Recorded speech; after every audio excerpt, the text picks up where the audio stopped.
Hey, peace viewers and subscribers. I'm back this evening. I'm basically putting my liquid cool and my B550 board by Gigabit back in the system. It was a little dirty.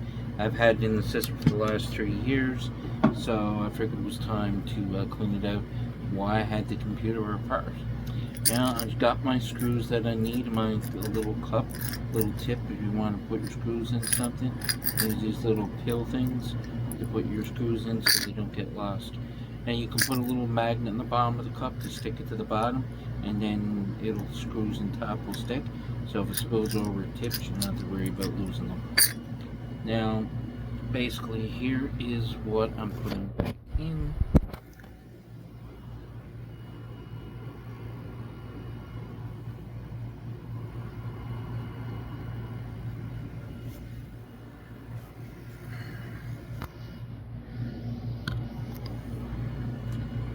So this mini cooler, just a single, one fan, one small rad, and this is by Ellis.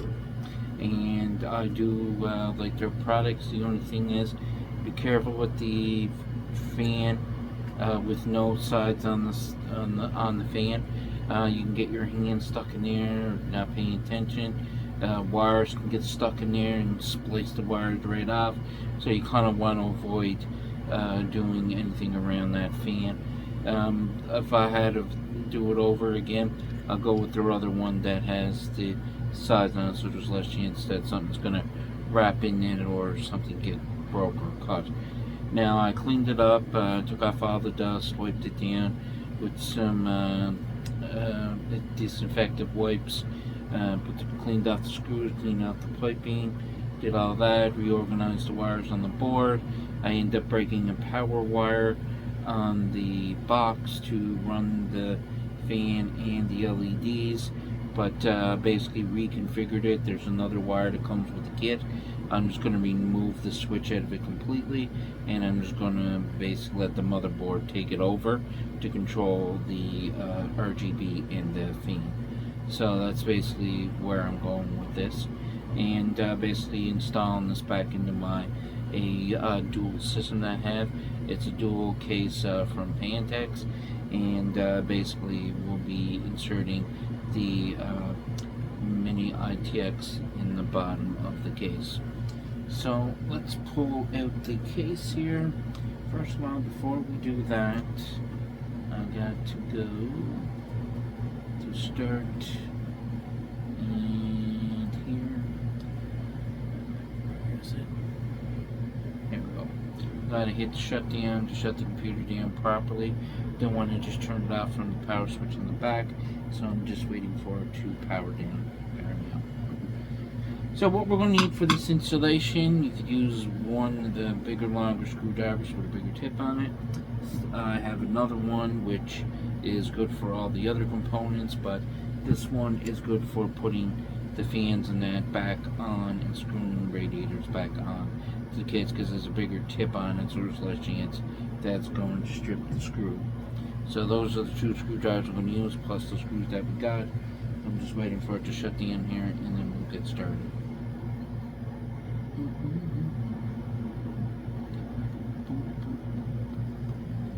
There we go. Alright, so let's pull it in. Okay, pull.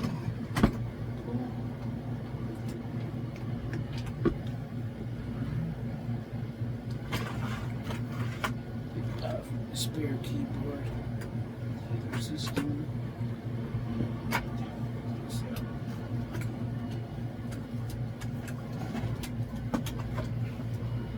going to take me a moment to pull it out because I have wheels on it, but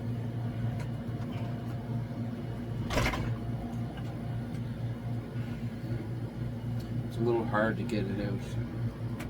Okay, so what we're going to do is first of all, just give me a minute.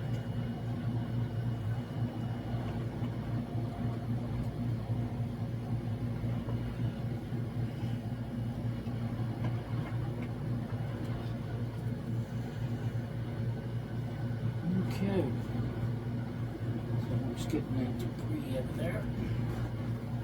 Basically is right there. I know it's all dirty and everything. I'm going to wipe that down with a disinfectant wipe now. So I'll be right back. I'll just wipe that down with a disinfectant wipe. Alright, now that is all cleaned up there. Found a few odd things in there that I didn't think I was going to find. Just waiting for it to dry before I put the board in. And make sure you keep your wipes away from your electronics that it doesn't get damaged. So basically, the next thing I'm going to do tomorrow evening, or the next time I get a chance, is clean off these hard drives and clean behind the hard drives. But tonight was just to get the board back in, and that all cleaned up there, no dust. And I cleaned the bottom of the fan too as well. So I'm just doing some basic maintenance. I replaced the motherboard there about a week ago. So basically I'm just trying to clean up the rest of the case, get a little clean. It is quite dirty. Now there's a few spots that I couldn't get with the wipe, so I'm just going to get my small vacuum out one of these evenings, and I will clean up those little things that I can't get. But other than that, it is clean enough for me to put the board back in. So let's go and lay the board in. There we go. Now we basically got the board just laying in there for now. You just got to find the best way of laying the cooler in there so that you can get the motherboard in. I know most times it's easier to do it with the motherboard in, then put the liquid cooler in. But it was already on there, and I didn't want to have to put new CPU paste on the block, so I just basically went this route. You just gotta be careful that you don't damage anything, that's all. So let's see, what we gotta do is put that screw in, that screw over here, the one on the bottom, right here, and the other one in the corner. Sometimes this is really hard to get, so basically I may put it in, I may not. Depends on how patient I am. So basically that's that. So let me put in those 4 screws. Now these are the type of screws that you want to use to put your motherboard in. Those ones there. And you can buy red washers too as well, like that one. And you can put some washers underneath them. And you can buy all different type of colors for different assortments. But I didn't go that route on this one. I just went with the screws without the paper washers. Alright, so let's go and put those screws in the board. Now I got the 2 top ones in. Now what you do is, don't put those screws all the way in. Just put all 4 screws in so that the board is just a little loose. And when you get all 4 screws in, then push the motherboard back towards the back of the case so that it seats the bracket properly for the back of the components, your USB ports and such. So that's basically why I'm not going to tighten them down completely. Just put all 4 in, then push it in, then start tightening one down, work from the back to the front, to the bottom, to the back. And then you can basically, or what you could do is you could work from the top to the bottom, then tighten down the 2 front ones. The 2 back ones, sometimes what will happen is your motherboard will be a little cockeyed, and you don't want to do that. So basically with this you won't have to worry about that, because then you're guaranteed it's going to be flush against the back of the case. So let's put the other 2 screws in. Okay, so I basically got the screwdriver in there. I got the back screw in. I did get brave and try doing it, but I have a magnetic screwdriver this evening, so it worked out perfect. So now what I'm going to do is, with the screwdriver like that, now what I'm going to do is push the board to the back of the case, push the board that way, and then I'm going to tighten that screwdriver down. Alright, there, I got all 4 screws in. Got to push tight against the case. Now the next thing I got to do is I got to screw that white fan onto the plate there with that opening right there. And once I mount that on top, then we'll continue on. And when you're using screws, sometimes you got fan screws. These are these ones over here. See, that has no tip on it. So sometimes they can be a little hard to screw in, depends on the manufacturer of the fan. You can get ones that have a pointy tip on it so that they're easier to bite into it, so that it'll bite into the back of the fan. I like to use those ones because there's no point, there's less chance that you're going to catch on anything or anything sharp. But normally those fans, you will catch a little bit of back of the fan, screw will go through, and there's a little exposure sometimes, so things can catch on, and so that's why I prefer to use the flat off head ones. So let's get that done. And I think this evening I'm going to change around and see if I get some better flow. I'm going to turn the fan upside down so it pulls the air out and then pulls it out of the case. And the back of the case does that too as well. But I figured let's see how the flow reacts this time, if I get any better reduction in heat by putting the fan the other way and pulling the air out of the case. And you may be thinking, why have he not used a cordless drill? Well, normally I would use a cordless drill on some of these components, on doing some of these, but I find with the fan screws, for some odd reason, they just don't bite properly. Then they end up stripping the screw, then gotta throw a screw away, and you're always using two screws to put one screw to take one in because you ruined the first one, and put the second one in to basically, the first one's to make the hole, and the second one is to screw it in so it doesn't strip the screw. So that was another benefit of that. So I'm going to put in all three of those. Now there's a little trick that I discovered that I wanted over the years of doing this. When you're trying to put those CPU, those case fans in, because they always seem to be difficult to put in. What I like to do is I'll take my hand, push it on the back and push it in. Then what I'll do is push pressure on it, so then as I turn it with my other hand, it goes in easier and it bites. Now if you don't do that and you're just putting in it like you normally do like that, the screw sometimes will wobble off, or it will not be going in straight, and then cause stripping, and then cause other problems that you do not want to happen. So I just thought that was a little tip that everyone should know.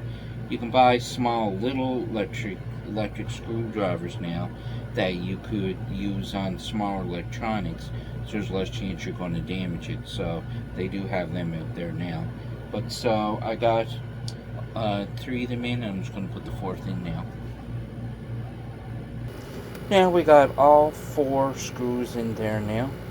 So now what we're going to do is we're going to put this backer plate that holds the liquid cooler and the fan into the case. This was a little tricky because it is a little tight down there, and I have 2 hard drives at the very bottom of the case, and basically that's what I'm going to resolve, trying to get that in there, and it's kind of hard to hold the camera to show you how I do it. Now the other thing is you're probably saying, oh, I noticed those drives were crooked. I didn't notice that when I initially put them in. I put 2 new drives in at the top, but I guess it didn't slip in the little slot.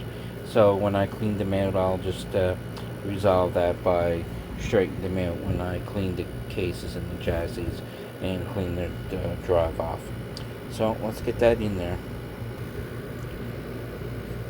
Alright, so what we did is we got the board in. It's all secured.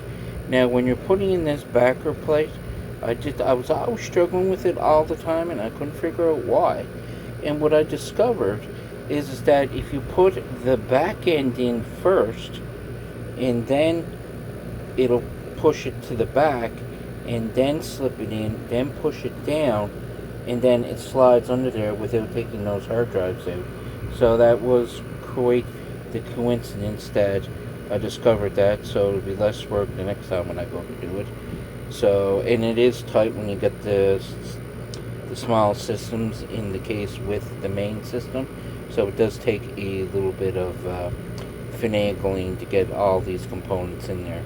Now I can't get when I initially built this system, I was going to put a fan there, but there's no way I could put a 140 millimeter fan there, because the NVIMe heatsink, it takes up, it's too high, and you can't get one in there. And I never ever went down to 100 mil or 120 mil fan. I just didn't see the need for that extra fan there.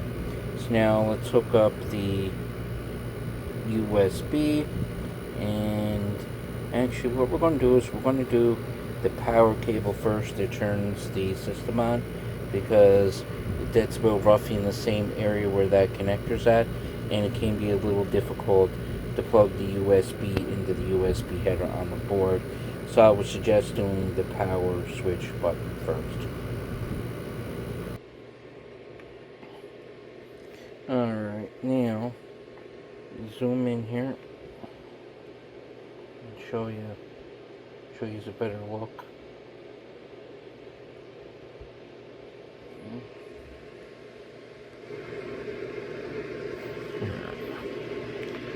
Okay, so there's where the power switch is. This white header here, the white header with the two.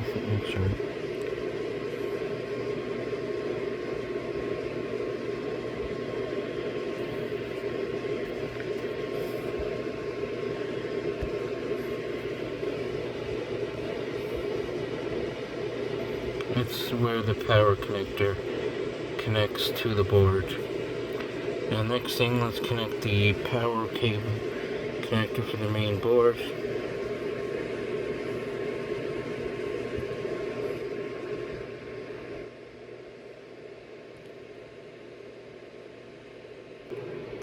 There we go, and we connected the power cord.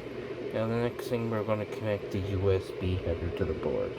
And the USB header to the board is right down there where it says USB.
Now the only thing with putting that wiring over there, I would suggest probably putting that in before you go and put the motherboard in and screw it in.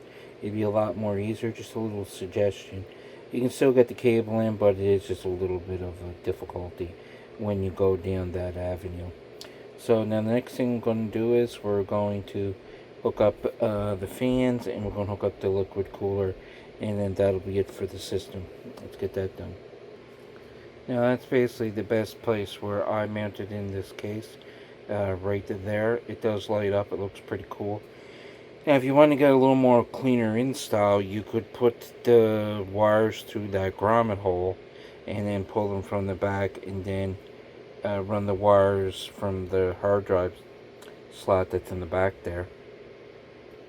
Then come out and then plug it back in the box. But I just like it this way because it's easier to maintain and access, and it basically keeps the wire away from that fan as well. Basically, when I do clean out the hard drives, I'll go a little further with this. When I take the hard drive out, I'll be able to access the wire panel in the back to be able to run the wire from the back I'll definitely do that video and show you how I done that as well. So now I plugged in the RGB light, I plugged in the fan connector for that box down there. I got everything connected, all the power source is done, fan is on, everything looks good. Now I'm not sure if I'm going to be able to run it directly to the board. I haven't had it set up this way before. I still may be able to have to fix that other cord that I broke over there by mistake by um, moving things so many times over the years. So I just gotta do a little repair on that if this does not work. So let's try that and let's see what happens. Let's turn it on. Now the only scenario with this is that I did try it, but the LED is not coming on the pump, or the fan on the electrical cooler is not running. So I am going to have to fix that wire, but that's what it looks like with everything I put back in. So I'll just keep cleaning it. Tomorrow night I'll get onto the hard drives and fix that box. And once that's fixed, then you'll be able to see it all lit up properly and working in the best condition. So everything looks to be, that's about it for this evening. And we'll be making another video in the future. Continue on doing some cleaning and some maintenance. Thank you, and have yourself a good evening. And see you all on the flip side. And I'll be on the same bat channel, the same bat time.